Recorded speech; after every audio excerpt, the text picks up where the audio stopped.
या देवी सर्वभूतेषु शक्तिरूपेण संस्थिता नमस्तस्यै नमस्तस्यै नमस्तस्यै नमो नमः। नवरात्रि के छठे दिन की शुभकामनाएं। जय माता दी सबको। आज इस वीडियो के माध्यम से दुर्गा सप्तशती के 11वें अध्याय का श्रवण करेंगे।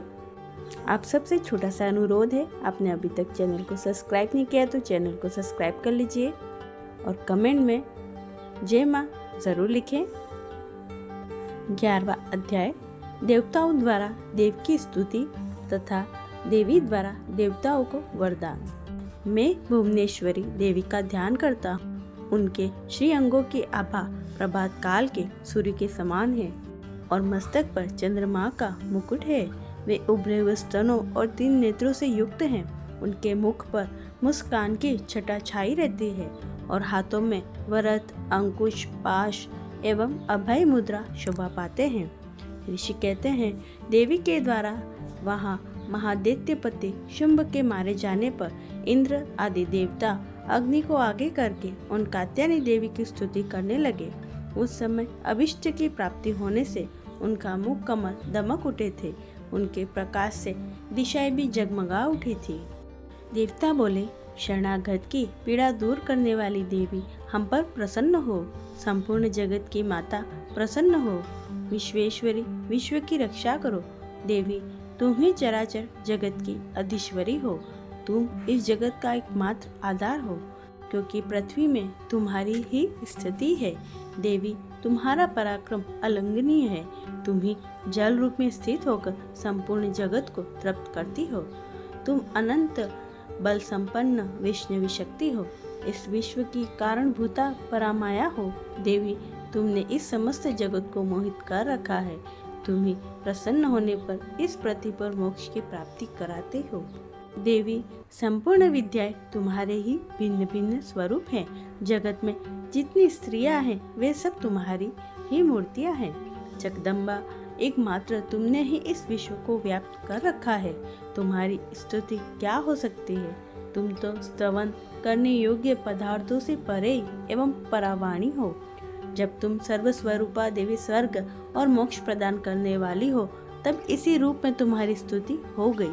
तुम्हारी स्तुति के लिए इससे अच्छी उक्तियाँ और क्या हो सकती हैं। बुद्धि रूप से सब लोगों के हृदय में विराजमान रहने वाली तथा स्वर्ग एवं मोक्ष प्रदान करने वाली नारायणी देवी तुम्हें नमस्कार है। कला, काष्ठा आदि के रूप में क्रमशः परिणाम की ओर ले जाने वाले तथा विश्व का उपसंहार करने में समर्थ नारायणी तुम्हें नमस्कार है। नारायणी तुम सब प्रकार का मंगल प्रदान करने वाली मंगलमयी हो। कल्याणदायिनी शिवा हो। सब पुरुषार्थों को सिद्ध करने वाली शरणागत वत्सला, 3 नेत्रों वाली एवं गौरी हो। तुम्हें नमस्कार है। तुम सृष्टि पालन संहार की शक्तिभूता सनातनी देवी, गुणों का आधार तथा सर्वगुणमयी हो। नारायणी तुम्हें नमस्कार है। शरण में आए हुए दीनों एवं पीड़ितों की रक्षा में संलग्न रहने वाली तथा सबकी पीड़ा दूर करने वाली नारायणी देवी तुम्हें नमस्कार है। नारायणी तुम ब्रह्मांडी रूप धारण करके हंसों से जूते हुए विमान पर बैठती तथा कुश मिश्रित जल छिड़कती रहती हो। तुम्हें नमस्कार है। माहेश्वरी रूप त्रिशूल, चंद्रमा, सर्प को धारण करने वाली तथा महान वृषभ के पीठ पर बैठने वाली नारायणी देवी तुम्हें नमस्कार है। मोरों और मुर्गों से घिरी रहने वाली तथा महाशक्ति धारण करने वाली कुमारी रूप धारण निष्पापे नारायणी तुम्हें नमस्कार है। शंख, चक्र, गदा, शंख, धनुष उत्तम आयुधों को धारण करने वाली वैष्णवी शक्ति रूपा नारायणी तुम प्रसन्न हो। तुम्हें नमस्कार है। हाथ में भयानक महाचक्र लिए डाढ़ों पर धरती उठाए वाराही रूप धारिणी कल्याणमयी नारायणी तुम्हें नमस्कार है। भयंकर नरसिंह रूप से दैत्य के वध के लिए उद्योग करने वाली तथा त्रिभुवन की रक्षा में संलग्न रहने वाली नारायणी तुम्हें नमस्कार है। मस्तक पर किरीट, हाथ में महावज्र धारण करने वाली, सहस्त्र नेत्रों के कारण उद्दीप्त दिखाई देने वाली, प्रत्यासुर के प्राणों का अपहरण करने वाली इंद्र शक्ति स्वरूपा नारायणी देवी तुम्हें नमस्कार है। शिवदूती रूप से दैत्यों की महती सेना का संहार करने वाली, भयंकर रूप धारण तथा विकट गर्जना करने वाली नारायणी तुम्हें नमस्कार है। लाडों के कारण विकराल मुख वाली मुंडमाला से विभूषित मुंडमर्दिनी चामुंडा रूपा नारायणी तुम्हें नमस्कार है, तुम्हें नमस्कार है। लक्ष्मी, लज्जा, महाविद्या, श्रद्धा, पुष्टि, स्वधा, ध्रुवा, महारत्री, महा अविद्या रूप नारायणी तुम्हें नमस्कार है। मेधा, सरस्वती, वरा, भूति, भाभ्रवी, तामसी, नियता तथा ईशा रूपणी नारायणी तुम्हें नमस्कार है, तुम्हें नमस्कार है।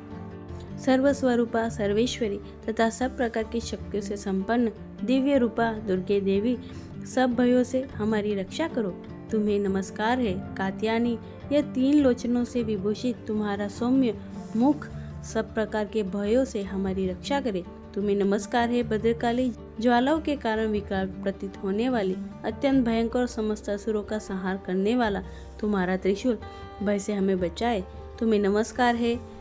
जो अपनी ध्वनि से संपूर्ण जगत को व्याप्त करके दैत्यों के तेज नष्ट किए देता है, वह तुम्हारा घंटा हम लोगों की पापों से उसी प्रकार रक्षा करे जैसे माता अपने पुत्रों की कर्मों से रक्षा करती है। चंडी के, तुम्हारे हाथों में सुशोभित खड़ग जो असुरों की रक्त और चर्बी से चर्चित है, हमारा मंगल करे, हम तुम्हें नमस्कार करते हैं।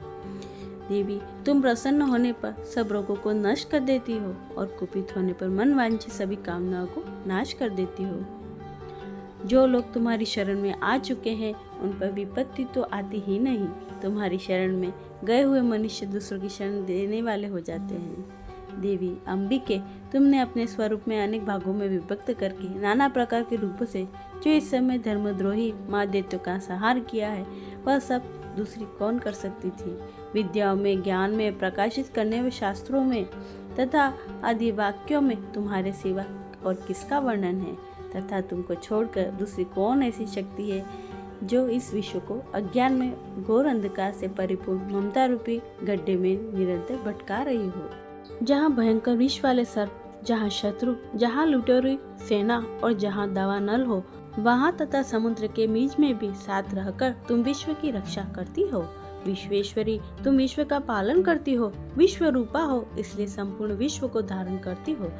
तुम भगवान विश्वनाथ की भी वंदनीय हो। जो लोग भक्ति पूर्वक तुम्हारे सामने मस्तक झुकाते हैं, वे संपूर्ण विश्व को आश्रय देने वाले होते हैं। देवी प्रसन्न हो, जैसे इस समय असुरों का वध करके तुमने शीघ्र ही हमारी रक्षा की है, इसी प्रकार सदा हमें शत्रुओं के भय से बचाओ।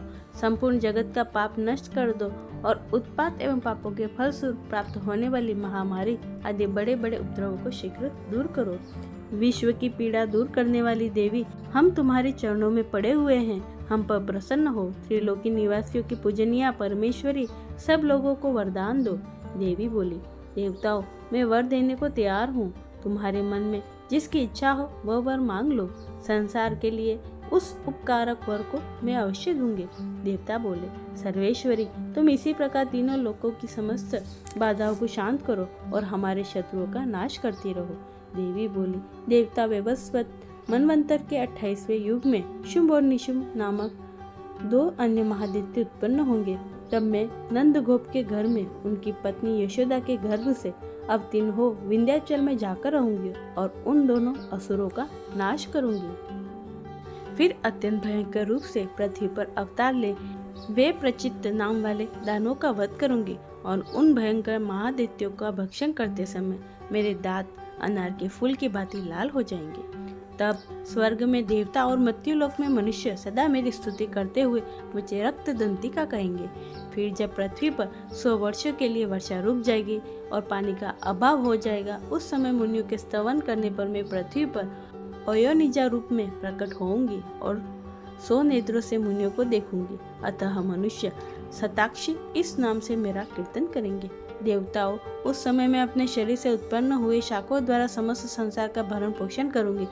जब तक वर्षा नहीं होगी तब तक मैं शाख ही सबके प्राणों की रक्षा करेंगे। ऐसा करने के कारण पृथ्वी पर शाकंभरी के नाम से मेरी ख्याति होगी। उसी अवतार में मैं दुर्गा नाम के महादैत्य का वध भी करूंगी। इससे मेरा नाम दुर्गा देवी के रूप में प्रसिद्ध होगा।